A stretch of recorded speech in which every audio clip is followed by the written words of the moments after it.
Let's set aside the illusion of self and ask a deeper question. If the you inside your head might be a story, then what about everything outside your head? What is reality, really?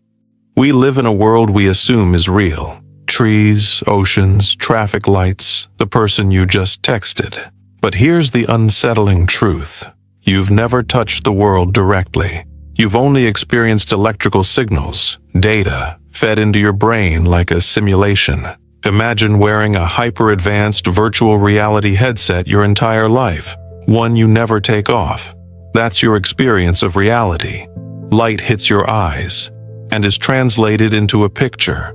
Air vibrates and becomes a sound. Molecules hit your tongue and become flavor. But what's actually out there? No one knows. Even color doesn't exist objectively. It's an interpretation. Your brain adds the blue to the sky, the red to a rose. To a colorblind animal, the rose might look gray. To a mantis shrimp with 12 photoreceptors, the world is painted in colors we can't even imagine. So, who's seeing reality? And what is reality without a mind to perceive it? Philosophers have wrestled with this for centuries. Descartes asked, "What can we know for sure?" He realized, I can doubt everything, except the fact that I'm doubting. I think, therefore I am. But thinking doesn't tell us what's real, only that something is experiencing. Bishop Berkeley took it further. If all we ever perceive are ideas, then perhaps material objects don't exist at all, only perceptions. The table exists when you look at it, because God is always watching. Today, this sounds absurd, but modern physics is catching up to strange conclusions. Let's look at quantum mechanics.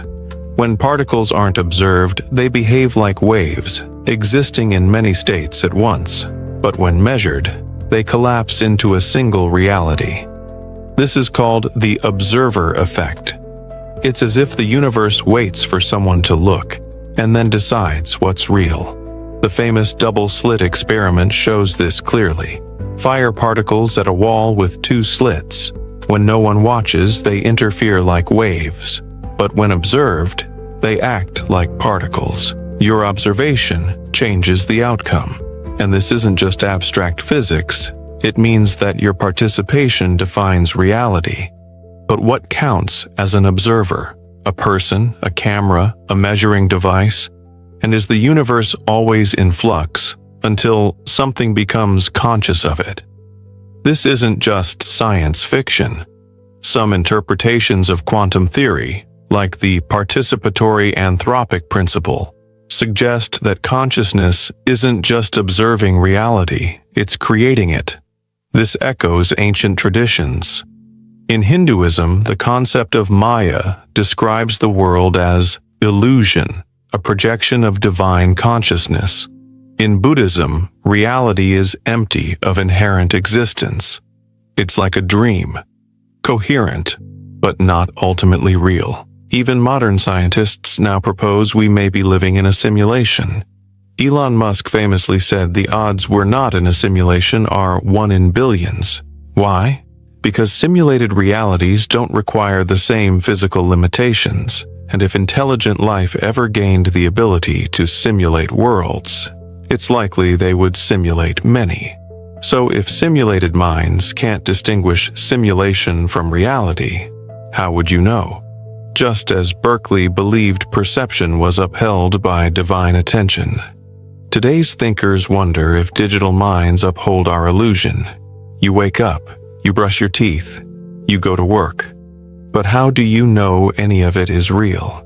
How do you know you didn't wake up 5 minutes ago, with all your memories already programmed in? The philosopher Nick Bostrom breaks it down.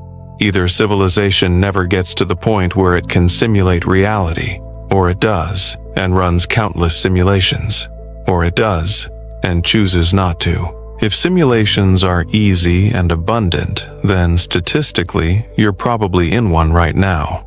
But let's go deeper. What if there is no base reality? What if all realities are models, patterns, data, frameworks? In physics, we use models to explain the universe. But they're just that, models. No one has ever touched gravity. No one has ever seen time. They're abstractions, tools, stories. Even space itself might not be fundamental. Quantum gravity theorists like Carlo Rovelli suggest space and time emerge from deeper relationships, networks of information. In other words, reality may not be made of things. It may be made of relations, connections, data, structure. So what is real? A rainbow isn't a thing. It's a pattern, a result of light, water, and your position. Remove the observer, and the rainbow vanishes. Could the entire universe be the same? A dynamic pattern that only appears when consciousness looks? If so, then reality isn't a place, it's a process. A performance that arises when awareness plays its part. You are not inside reality. You are participating in it.